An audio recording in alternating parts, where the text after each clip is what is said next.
The 8th house, Scorpio in 5 minutes. That is the title of this video. So this video will be about the 8th house. Shadow. What is the 8th house shadow? What are the typical traumas that we see associated with this house? You'll learn in this video. So first of all, if you don't like to hear about the shadow traits of your house or the negative things about you and your 8th house placements, please do not watch this video. However, if you do want to know about it, proceed to listen. So the 8th house shadow, from my experience reading loads of 8th houses charts, very simple. If you have prominent planets in the 8th house, if you have 2 or 3 planets there, if you have one of the luminaries there, it is guaranteed, and I mean guaranteed, that you had a hypercritical, very controlling, but at the same time, avoidant parent. Now, how does that work? Somebody that controls your actions, tells you what to do, but avoids you at the same time. The 8th house is all about everything that's covert, under the surface, hidden. It's about hidden control, because it's the house of power. So if somebody wants to have power over somebody, it's an 8th house issue. Now, if a child is born with 8th house planets, the child's planets, meaning that part of the personality, has learned the only way I can survive is through control. Control of what? Control of information. Control of my behavior. Control of my emotions. Control means covert, means stay hidden. So that part of the personality is hidden, meaning if you have an 8th house planet and you go into a relationship with somebody, you will hide that part of yourself initially. You will not show that part of yourself unless you feel that you are in control. Unless you feel you are in power. But power is not about the external, it's an internal issue. So the main problem of that house is fear of loss of control. Because of course Pluto, Scorpio, rules that house. So it's about the shadow of domination. You know, somebody dominates the 8th houser, and that's why they are an 8th houser. Yeah. Your parent has dominated you, that's why you have these 8th house planets. So now you go around trying to avoid getting dominated again. But of course, you're not a child, you're an adult. Who's going to dominate you? Who's going to control you? Nobody has that power over you. But your brain is conditioned that people do have that power. So you try to have, to give as little opportunities to be under attack as possible. This is the house that hides our vulnerabilities. It hides our finances. It hides our desires, our personal ambitions, especially sexual, because usually people get attracted to somebody sexually and then they want to hide it before they go in, right? If you go after somebody. If you go into dating, if you have a target and you want to get to the target, you're strategizing, how do I get to the target? How do I get control? How do I get possession of the object? So any planet in this house deals with the issue of possession, possessiveness. What are you trying to possess? Clearly, that planet, that thing. So if you have Mercury in the 8th house, you try to possess communication. So you could say, I will communicate on my terms. So when somebody wants to communicate to you, you say, you want to communicate to me? Sorry, but I am in control. I'm going to decide when we communicate. You could also control the distribution of information. It's like good in intelligent operations, like FBI. But in real life, you'd be like, you're never going to know this about me. And then you're surprised that people don't know about you, and you feel isolated, you feel alone. You want to know everything about everyone, but you don't want anybody to know about you. That is the funny thing about the 8th house. The 8th houser wants everything under his grip, but he doesn't want anybody to get close. So it's fear of bonding, fear of bondage, fear of dependency. If you look at transits for the 8th house that are traditionally happening to everybody at some point goes through a Saturn in the 8th house transit. If you ever had a Saturn in the 8th house transit, then you know that this transit is particularly about independence. Money, people, possessions, things, sex, anything that you want is taken away from you. Anything that you need to survive is taken away unless you generate it, unless you are in control of it.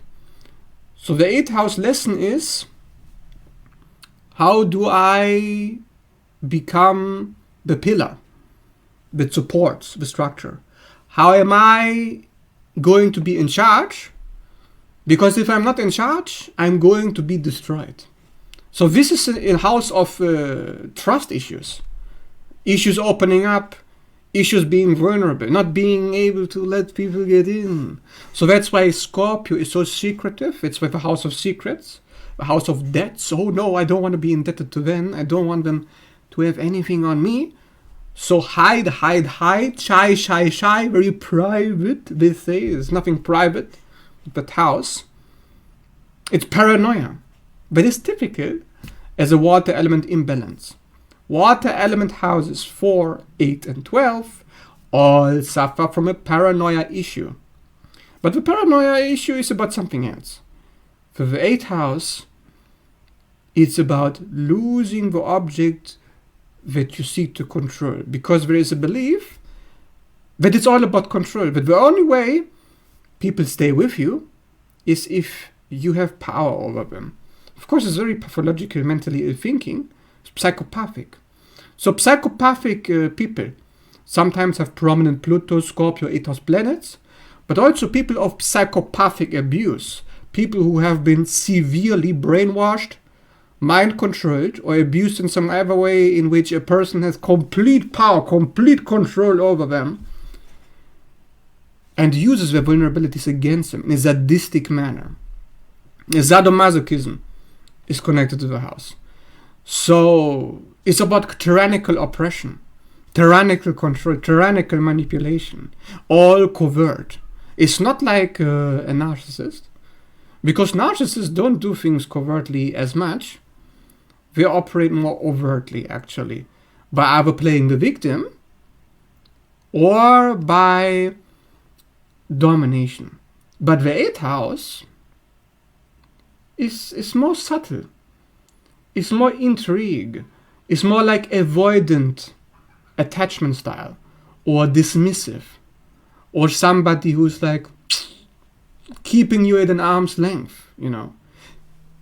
Somebody who has emotionally everything putting under wraps, like a fortress that is closed with its bars, with its gates barred and guarded, so nobody can come in. So you don't know what the person is really thinking or feeling. You think you know, but you don't. They're only showing you what they want to show you. Everything is surgical, strategical. So of course surgeons, medical professionals, people who work in the medical fields, but also shamans operate frequently in the 8th house because they come out of an environment in which they were forced to learn how to control themselves so they can deal with demonic forces. Because it's all about demonic forces. If you have 8th house problem placements, evil is what you're dealing with in your early childhood, in your early environment. Both the 8th house and the 12th house deals with the shadow aspects of humanity. So actually, you know, trauma, when somebody traumatizes you, these are the best houses to be in. You know, Of course, I'm making this series, so this finishes basically the 8 hours, 5-minute explanation. Every video I make in this series, I make so you can understand this is the pathology that is usually, in 90% of cases, seen with that house. Because make no mistake, if you're thinking you're not getting traumatized, you are traumatized. Every single person on this planet is. So, your chart shows you whoever trauma is. What kind of trauma is it? So be thankful for this series instead of going around complaining, oh, you're so negative. I'm roasting every single house, so stop it. If I'm negative, good.